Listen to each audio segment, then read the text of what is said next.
Assalamualaikum warahmatullahi wabarakatuh.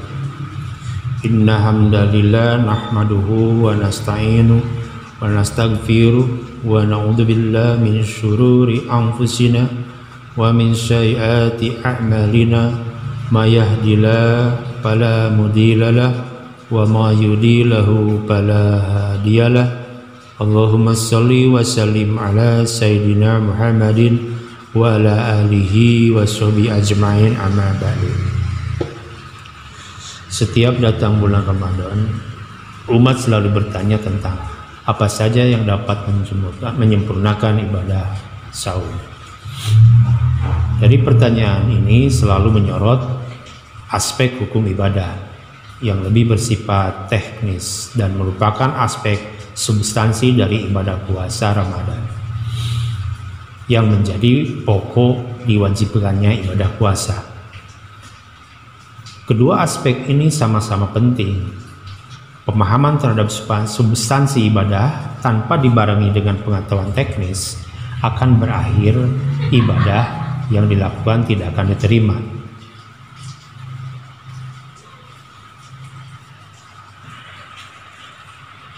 Substansi dari ibadah saum di bulan Ramadan adalah akhlak.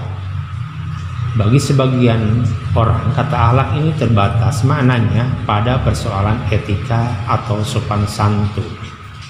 Padahal kata akhlak mengandung cakupan makna yang demikian luas dan dalam. Dikatakan,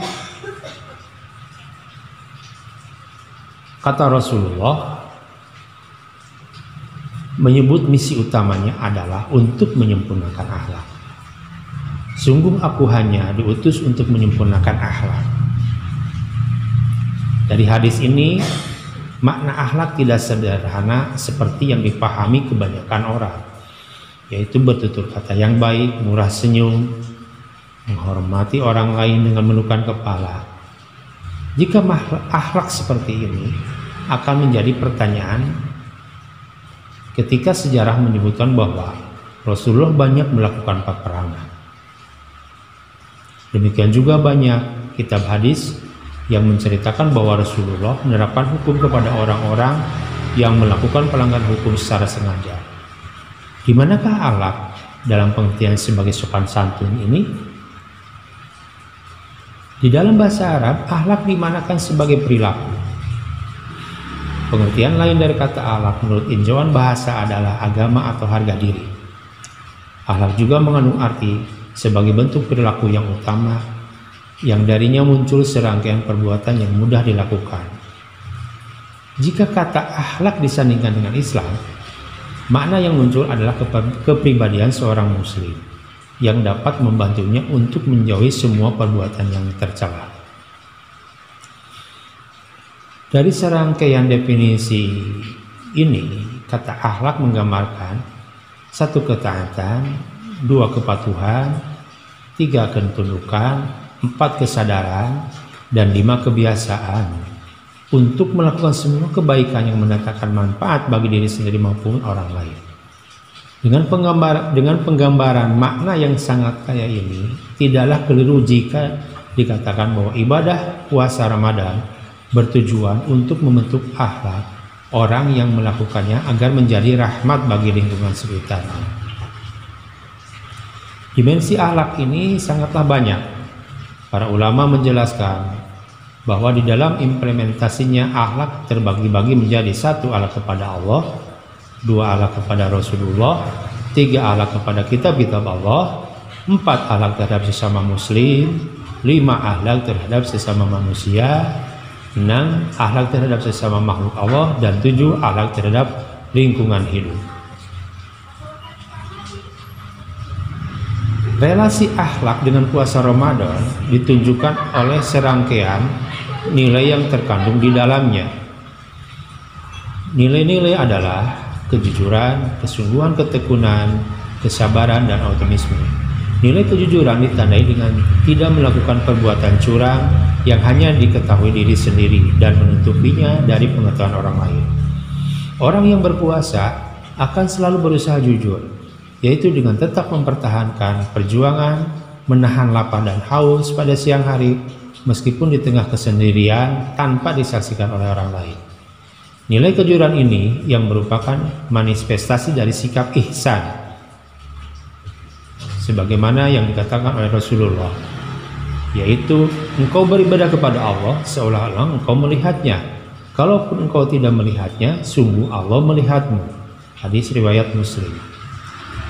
Nilai kesungguhan ditandai dengan dipasangnya niat untuk melakukan puasa selama 1 bulan penuh. Mengenai teknis memasang niat ini, para ulama berbeda pendapat. Asy-Syafi'i berpendapat bahwa wajib setiap malam untuk memasang niat berpuasa. Sedangkan Abu Hanifah berpendapat bahwa niat itu cukup dipasang pada malam pertama bulan Ramadan dengan niat puasa 1 bulan. Tidak ada perbedaan yang sifatnya prinsip dan perbedaan pendapat ini. Secara esensial, para ulama sepakat bahwasanya niat menunjukkan kesungguhan atau keseriusan di dalam melakukan perbuatan. Kesungguhan itu pun dikuatkan dengan keseriusan untuk mengisi seluruh waktu di bulan Ramadan dengan beribadah. Bahkan sebagian ulama mengatakan bahwa tidurnya orang yang berpuasa di bulan Ramadan pun mempunyai nilai ibadah. Itu dikarenakan bahwa tidur dianggap sebagai cara untuk menghindari perbuatan yang sia-sia seperti menggunjing, melihat sesuatu yang tidak pantas dilihat, atau kemaksiatan dalam bentuk yang lain selama melaksanakan ibadah puasa di siang hari. Nilai ketekunan ditandai dengan tidak terputusnya upaya untuk melakukan puasa di bulan Ramadan selama 1 bulan dalam kondisi cuaca yang serba berubah. Pertanda lain dari ketekunan adalah tidak terputusnya pelaksanaan ibadah-ibadah penyerta atau sunnah seperti sholat taraweh yang dilakukan di masjid atau musola, ataupun pertemuan yang bersifat informal. Nilai kesabaran ditunjukkan dengan sikap menerima perintah untuk menahan lapar dan haus sampai tiba waktu diperbolehkan untuk makan dan minum atau berbuka. Terakhir, nilai optimisme. Nilai ini dapat dipahami melalui kewajiban untuk berbuka puasa. Rasulullah menyebut momentum berbuka puasa sebagai kebahagiaan yang berpuasa di samping kebahagiaan yang tertinggi, yaitu berjumpa dengan Allah. Demikian pada pertemuan ini, mudah-mudahan ada manfaatnya. Wallahu muwaffiq ila aqwamit thoriq. Wassalamualaikum warahmatullahi wabarakatuh.